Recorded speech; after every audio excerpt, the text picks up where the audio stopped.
people to know that I don't abhor the idea of talking about the ethanol tax credit or any other tax credit, but I want to talk about energy tax credits altogether. I yield the floor. Madam President. I'm sorry. Senator from Kentucky. Yes, as morning business concluded. The time for morning business has expired. Okay, I have a motion to present to the desk. Oh. We're not yet on the bill. Okay. Can we report the bill, please? Yes. Under the previous order, the Senate... Morning business is closed. Under the previous order, the Senate will resume consideration of Senate 493, which the clerk will report. Ask to dispense with reading of the bill. The clerk will report the bill. Calendar number 17, 493, a bill to reauthorize and improve the SBIR and STTR programs and for other purposes. Madam President, I have a motion to the desk.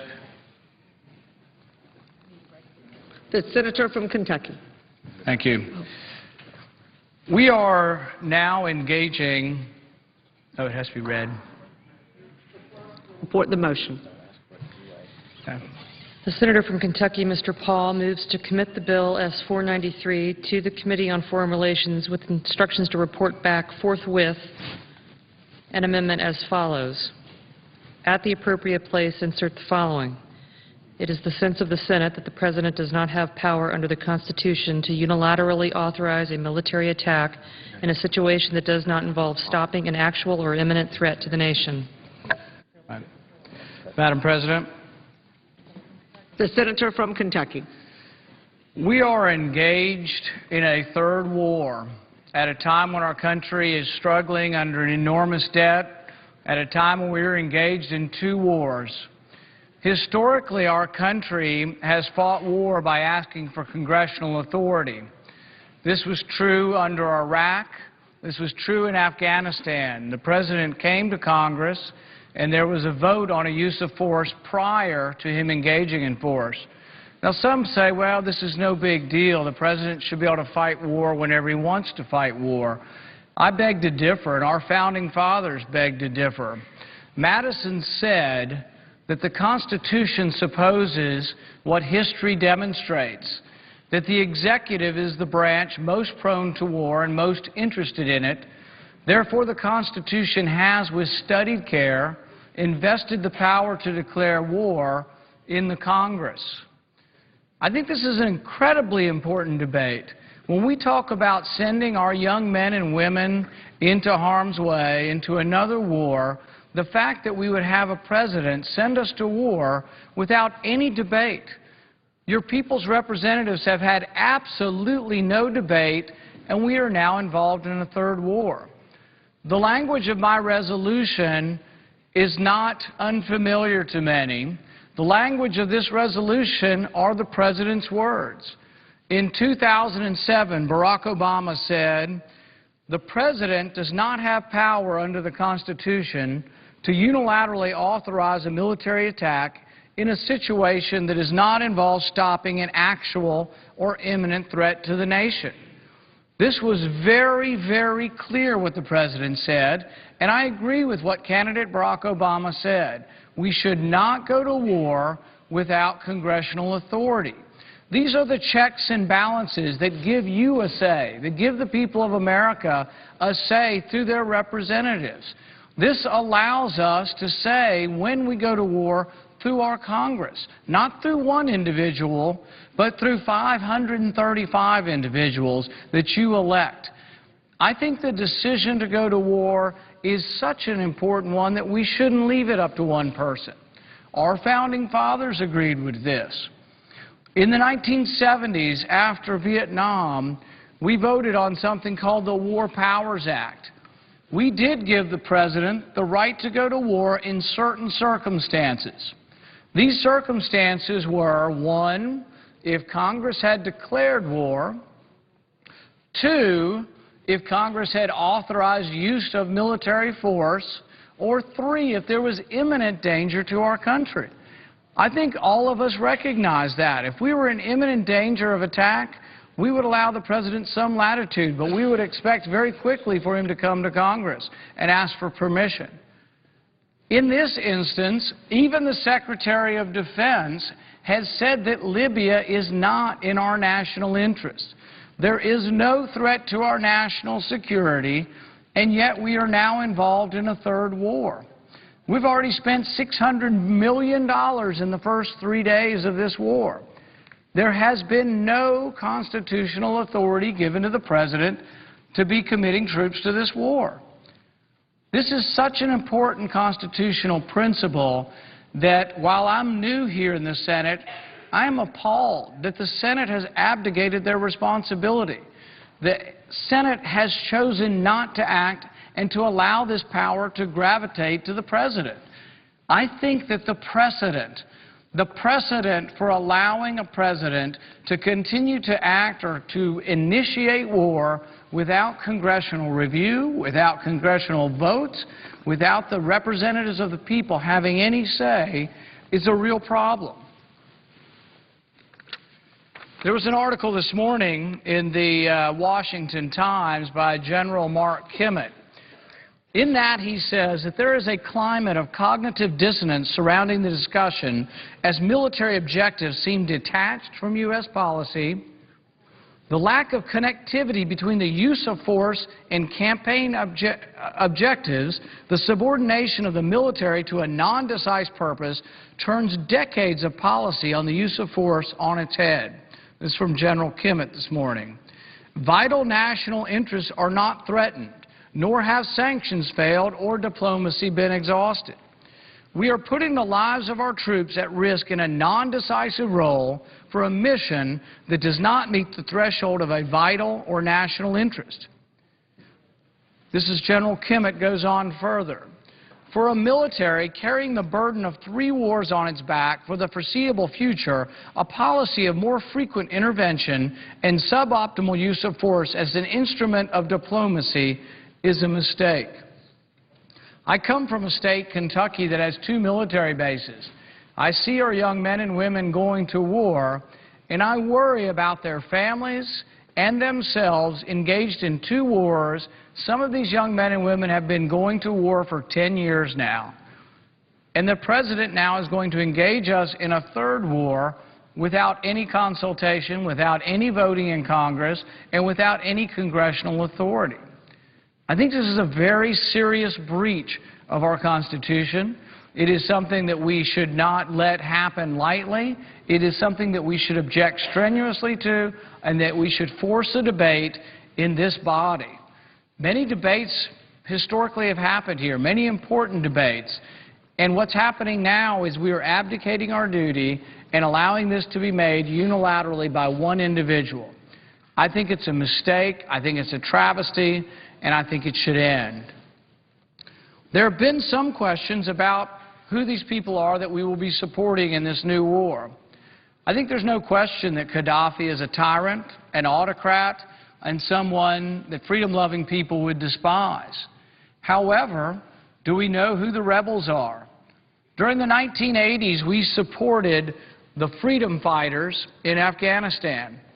Do you know who turned out to be the leader of the freedom fighters, or one of the leaders?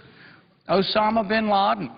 Now our mortal enemy was receiving money from the United States and support from the United States for over a decade. In fact, the State Department's stated goals in Afghanistan during the 1980s was radical jihad.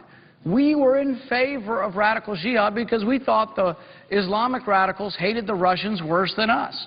They did until they got rid of the Russians. Now they hate us as much or more. I think we have to be very careful in going to war.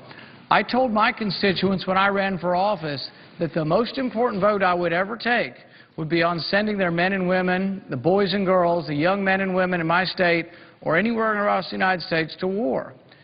To me, it's an amazing thing that we would do this so lightly without any consideration by this august body, to send our young men and women to war without any congressional approval. There have been some reports in the media about possible ties of al-Qaeda to the rebels. This morning in the Washington Post, a former leader of Libya's al-Qaeda affiliate says he thinks freelance jihadists have joined the rebel forces. NATO commander says some of al-Qaeda and Hezbollah forces are fighting Gaddafi forces. Former jihadist Norman Benatman estimates 1,000 jihadists in Libya. These are the rebels. We have to ask ourselves, when Gaddafi's gone, who will take his place? A 2007 West Point study showed that 19% of foreign al-Qaeda fighters in Afghanistan hail from Libya. Libya has been supplying the second leading amount of jihadists to the war in Afghanistan. Interestingly, where do these fighters go? Do the fighters come back to Libya to haunt us? When Gaddafi is gone, will we now have an al-Qaeda-supported government in Libya? But I think most importantly are not the practical aspects of going to war, it's that we didn't follow the Constitution in going to war, and we should have. The Constitution says very clearly that the power to declare war is a power that was given to Congress and not to the President. James Madison in the Federalist Papers was very explicit that this was a power given to Congress and not to the President. The President's own words are incredibly important here. The hypocrisy is amazing. In 2007, the President said, any president does not have the power under the Constitution to unilaterally authorize a military attack in a situation that does not involve stopping an actual or imminent threat to the nation. And yet here we have a president cavalierly taking us to war. He seems to have had a lot of time to talk to people. He talked to the Arab League. They had time to get together and vote on it. He talked to the UN. They had time to get together and vote on it. But he had utter disregard and contempt for the most important body in the United States that represents the people, the U.S. Congress. Utter contempt.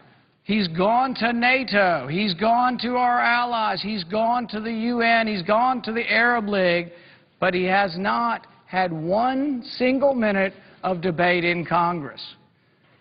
To add insult to injury, he chose to go to war while in Brazil, while Congress was not even in session.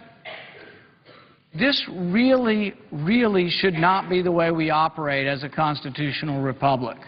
I'm saddened that no one here seems to stand up and say, why in the world would we let a president take us to war without any debate? Why in the world, when we're involved in 2 wars, would we get involved with a 3rd war without having a debate in Congress? This, to me, is a remarkable and really tragic set of events. I hope that the Congress and the Senate in particular will see fit to pass this motion, which sends the bill back to committee with specific instructions. The specific instructions are the President's words, and I'll be more than interested to see whether his supporters here in the Senate will support the candidate Barack Obama or now the hypocritical version that has become our president. This is an important question beyond, I think, any question that we will address in this year. Our fiscal problems are really a tragic problem that we face now, but this really pales in comparison. To usurp the power of war, to take that power upon himself unilaterally without any debate in Congress. I urge the passage of this motion and recommittal to committee. Senator from Illinois. Madam President, in response to the gentleman, the senator from Kentucky, I'd like to say that he is new to the United States Senate, and I do not question his sincerity when it comes to the enforcement of our Constitution. I share his feelings about the responsibility of Congress under that Constitution to declare war. I have held previous presidents of both political parties to that standard and believe that this president should be held to that standard as well. I may regret some of his characterizations of our president, but I won't go into that at this moment. I will say the following. let's make the record clear about how we got into this situation and why we got into this situation, which the President said the other night. This wasn't a matter of waiting until Congress came back from its vacation. It was a matter of innocent people being killed in Libya. It was no mistake what Gaddafi was going to do. He said, point blank, I'm going to Benghazi, I'm going house to house and room and kill people, my own people. And it shouldn't come as any surprise because he has a history of that. Not only killing his own people, but killing those innocent passengers on Pan Am 103. He is a ruthless, bloody dictator. So much so that the Arab League of Nations broke precedent and called for Libya to be expelled as long as Gaddafi was in charge. His own Arab League of Nations expelled him. They then turned to the United Nations and said, please, stop him from killing his own people. Will the Senator yield for a question? When I finish my statement, I will. I'd be happy to yield. They then said, the Arab League, go to the United Nations and create the authority, an international authority, to stop him, which was done. It was in the midst of all this that the President was leaving for South America and Congress was leaving for a one-week scheduled recess. That's a fact.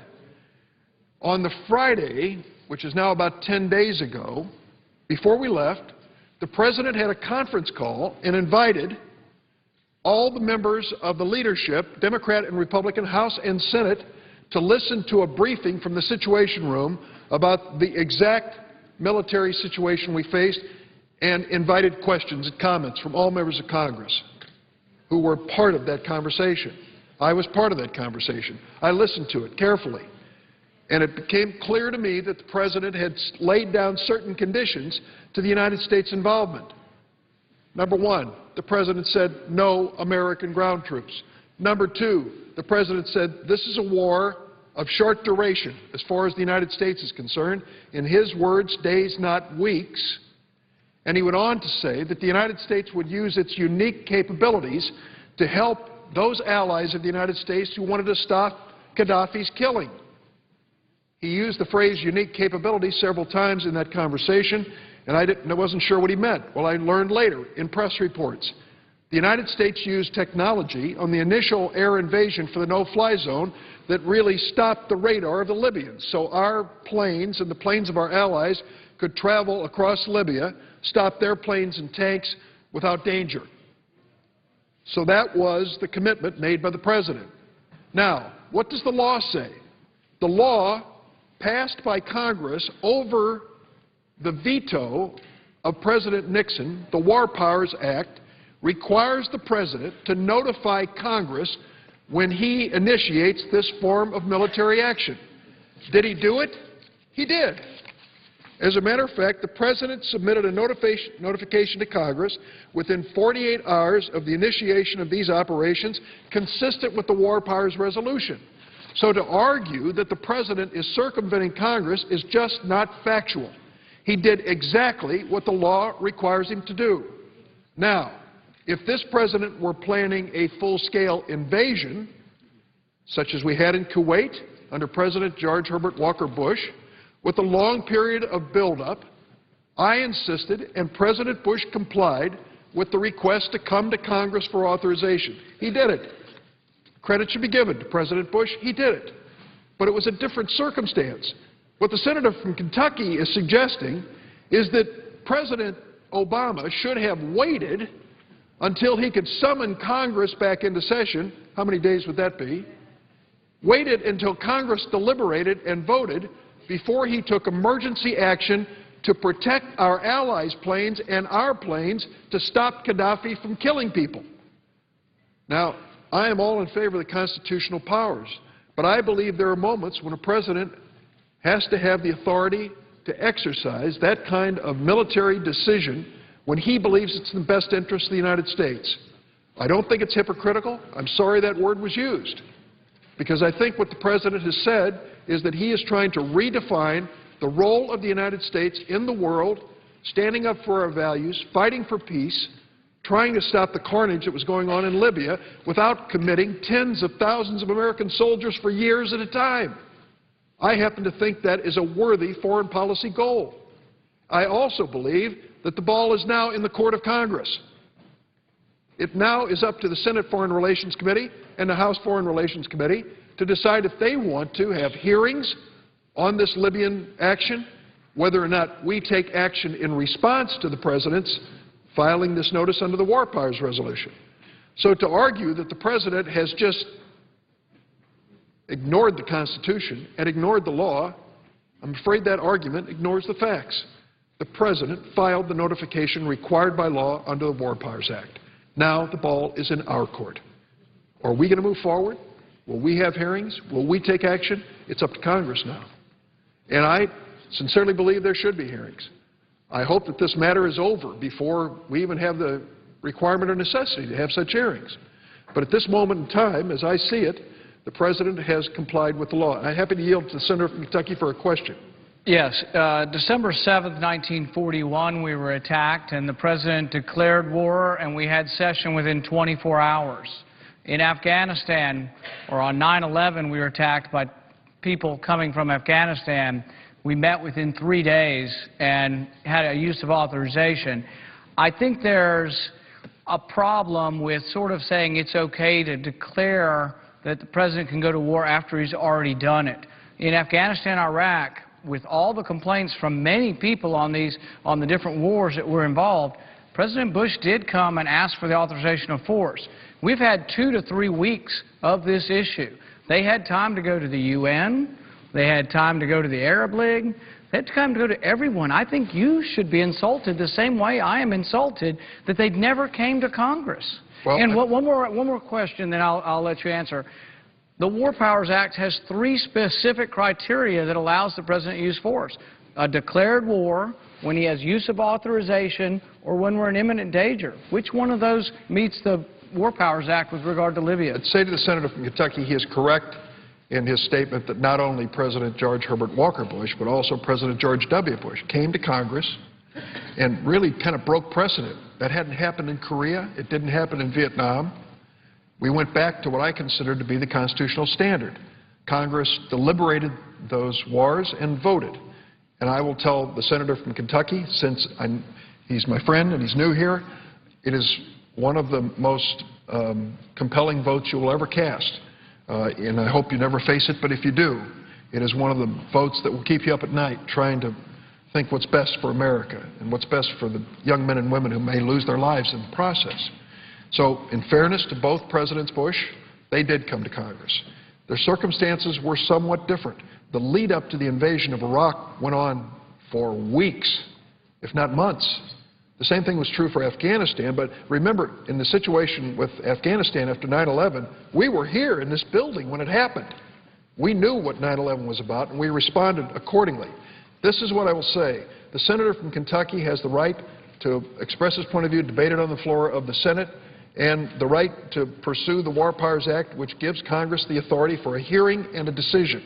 But what I would, I guess, disagree with the Senator from Kentucky is the characterization that the President did not follow the law. He did notify Congress. And I think the circumstances moved so quickly, with human life hanging in the balance, the President made that decision and now stands with the American people making judgment as to whether it was the proper decision to make. At this point, Madam President, I would like to yield the floor to the Senator from Kansas for the purpose of debate only, with the understanding that when he has completed his debate, we will immediately, I would suggest the absence of a quorum. One further question? Okay, fine. All right. The question I have, and I think is really going to be important about here, I know the word hypocritical is a strong word. I don't use it lightly. But the words we are using in this resolution that you will get a chance to vote on are the words from the President. The President said the President does not have power under the Constitution to unilaterally authorize a military attack in a situation that does not involve stopping an actual or imminent threat to the nation. How do you square that with his actions? That, I'd say to the Senator from Kentucky in response, that is the question raised by the President in his address to the American people the night before last, as to whether or not it is in the best interest of the United States of America to step forward with our unique capability, in this case our air power as well as our technology, to protect innocent human life. There are some who will argue that he should not have done it, and we should have just waited to see if Gaddafi would keep his word and kill all these innocent people. I think the President made the right, humane decision. Had we made a fraction of that decision in Rwanda, it might have spared tens of thousands of people from dying. The same thing might have happened in Darfur. I think the presidents who were in power at that time both personally regret the fact that we didn't do anything as those genocides unfolded. President Obama did not want that to occur on his watch and thought the United States, in a limited military commitment, could help spare innocent people in Libya from this carnage. We can debate as to whether that is appropriate or not, and I'm sure we will. And I know the senator from Kentucky has his own feelings on the subject. At this point, Madam President, I'd like to renew my unanimous consent request that the senator from Kansas, Senator Moran, be recognized to speak in debate only, and that following his remarks, that I suggest that there be absence of quorum, and the clerk would call the roll after he's completed his remarks. Without objection.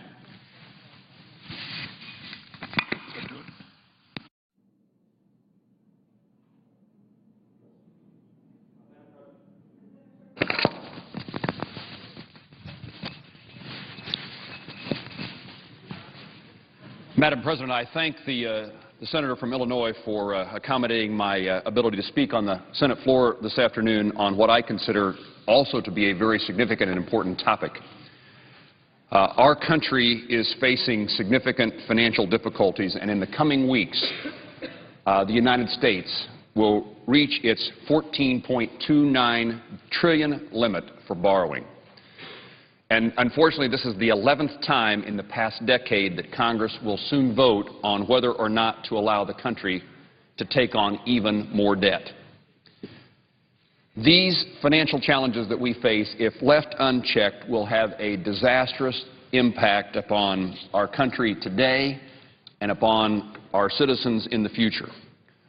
For way too long, members of both political parties have ignored this growing fiscal crisis and have allowed our country to live well beyond its means. Delaying difficult decisions and simply increasing the debt ceiling once again should not be an option. The time to correct our failures is now. Officials from the Obama administration warn that the failure of Congress to raise the legal debt limit would risk default. But the bigger economic threat that confronts our country are the consequences of allowing our country's pattern of spending and borrowing to continue without a serious plan to reduce that debt. Our out-of-control debt is slowing our economic growth and threatening the prosperity for future generations who will have to pay for our irresponsibility. In the next 3 decades, our debt very well would grow to more than 3 times the size of our entire economy. This level of government spending is unsustainable and cannot continue. Our Congress is engaged in a serious and significant debate now about a continuing resolution. What that continuing resolution is a result of the failure of this past Congress to pass a budget and to pass appropriation bills to fill in the blanks of that budget. And in fact, we are now dealing with the next 6 months of spending, the end of the fiscal year, which ends September the 30th of this year. And we're having an argument about the magnitude of the reductions of spending to include in the final 6 months of this continuing resolution. And I certainly admit and want to participate in the debate. I admit that it's an important issue, but I think that there is more significant issues yet to come. And while it's important how we resolve the next 6 months, it's even more important that we adopt a budget for the next fiscal year 2012, that we return to regular order and have an appropriation process in which we can determine levels of spending within that budget, establish our priorities, eliminate programs, decrease spending where appropriate, and move this country to a balanced budget.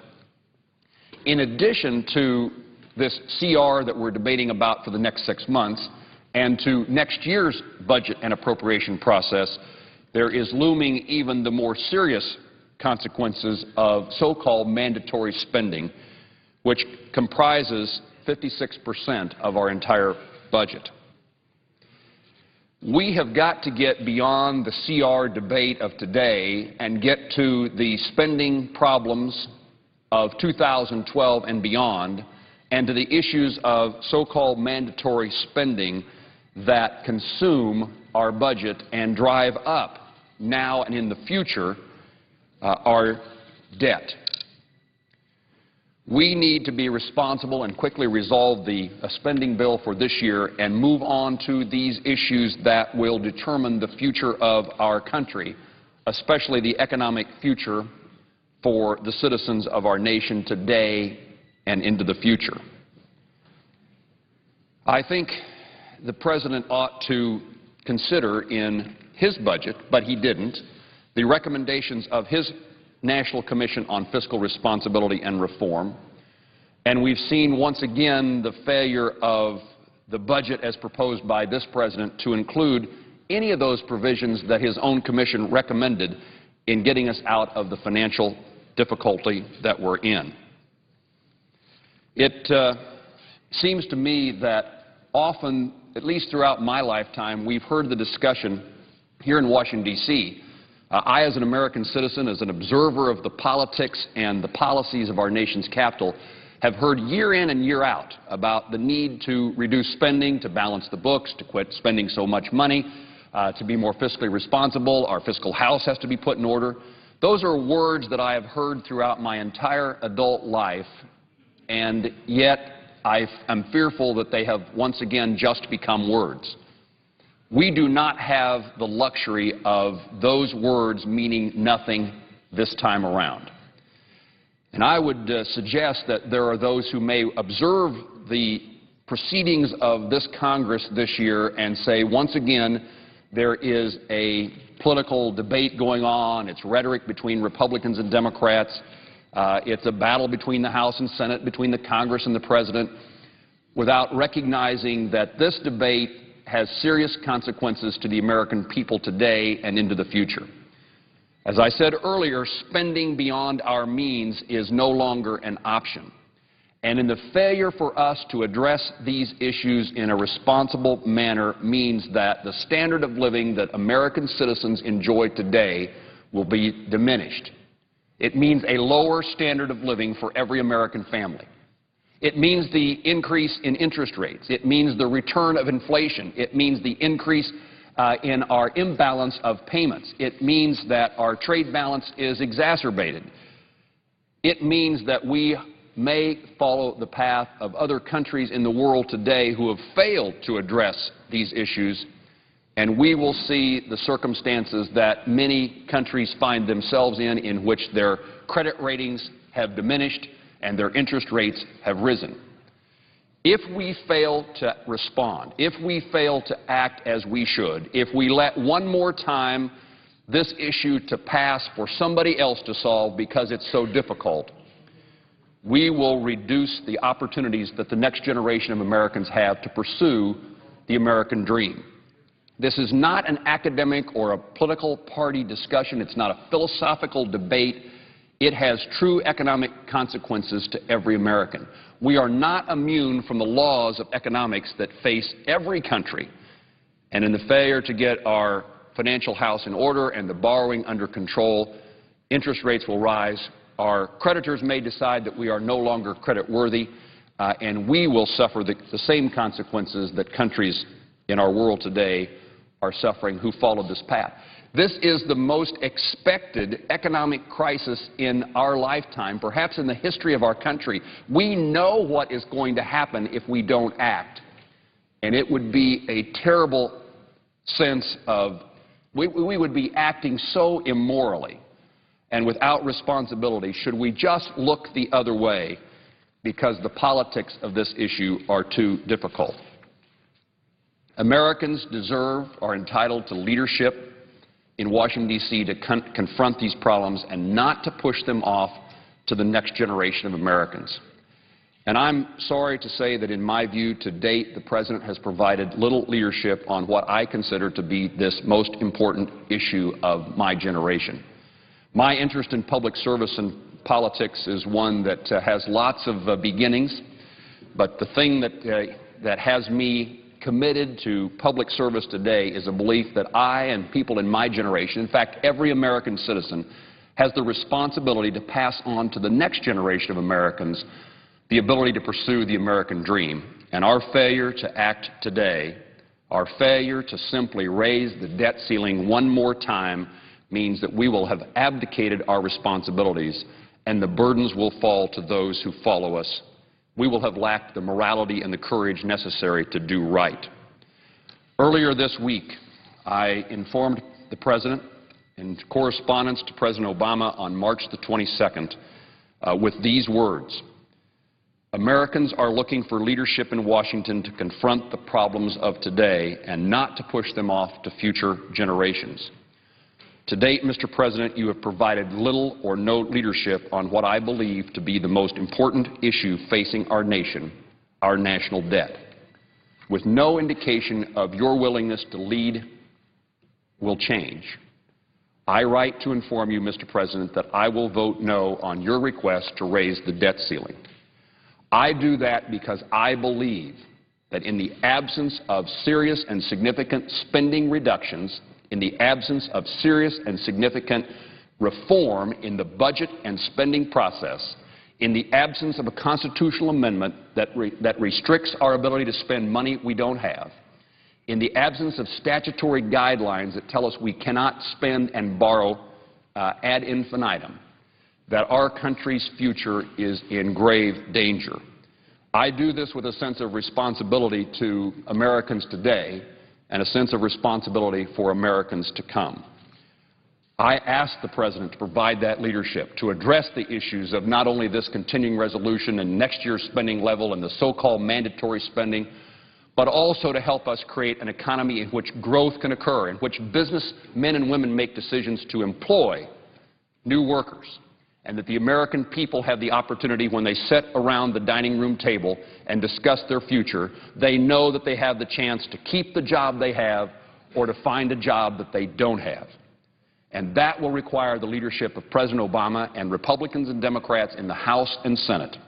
And in the absence of any indication that that leadership is going to be provided and that we're going to be serious in addressing our problems of today and resolving them for the future, I will vote no on extending the debt limit. I yield the floor. The Senator from Illinois. The clerk will call the roll. Mr. Akaka.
consent that be vitiated. Without objection. I ask unanimous consent the Senate stand in recess till 6 p.m. tonight for purpose of the Senator's only briefing on Libya. Without objection. So ordered. The Senate stands in recess until 6 p.m.